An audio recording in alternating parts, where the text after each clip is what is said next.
இதை விட பெரிய கூட்டம் பார்த்தா கூட்டினார் விஜயகாந்த். ஆனா அவரால் வாங்க முடிஞ்சது 8% தான். புரியுதுங்களா? இவரதெல்லாம் அந்த இடமே கிடையாது.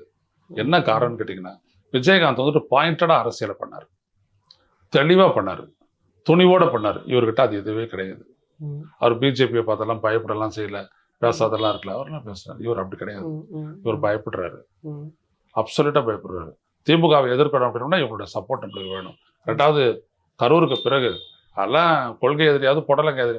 நீங்க வேணா பாருங்க, இவர் வந்து அந்த கூட்டணியில் சேர்றாரா இல்லையா பாருங்க. இல்ல இப்போ அவர் வந்து அதிமுகவே பாஜகவே விமர்சிக்காம திமுக மட்டும் விமர்சிக்காத ஒரு ஸ்ட்ராட்டஜிக்கல் மூவா நம்ம பார்க்க முடியாது. இல்லைங்க, ஸ்ட்ராட்டஜி அப்படின்னா என்னத்துக்கு? அரசியலுக்கு கரெக்ட், ஓகே. தமிழ்நாட்டுக்கு அதில் என்ன பலனு? நீங்க ஒண்ணு செய்யறீங்க அப்படின்னா உங்களுடைய அரசியல்னால தமிழ்நாட்டுக்கு என்ன பலனு சொல்லுங்க.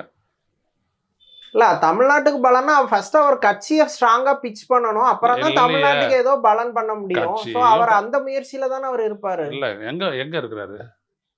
இல்ல இப்போ ஒரே நேரத்துல எல்லாரையும் எதிர்த்து எல்லார்ட்டையும் எதிர்க்க சக்தி இருக்கான்னு தெரியல. எல்லாரையும் எதிர்த்து வம்பு பண்ணா அவரால் அரசியல் பண்ண முடியாது. ஸோ ஃபர்ஸ்ட் டிஎம்கேவை எதிர்ப்போம், அதுக்கப்புறம் நம்ம ஒரு ஸ்ட்ராங்கான ஃபோர்ஸா உருவானதுக்கு அப்புறம் மற்ற கட்சிகளை எதிர்க்கலாம்னு கூட அவரோட நிலைப்பாடு. ஸ்ட்ராங்கான ஃபோர்ஸ் கிடையாது, இன்னும் ஸ்ட்ராங் ஆகணும்.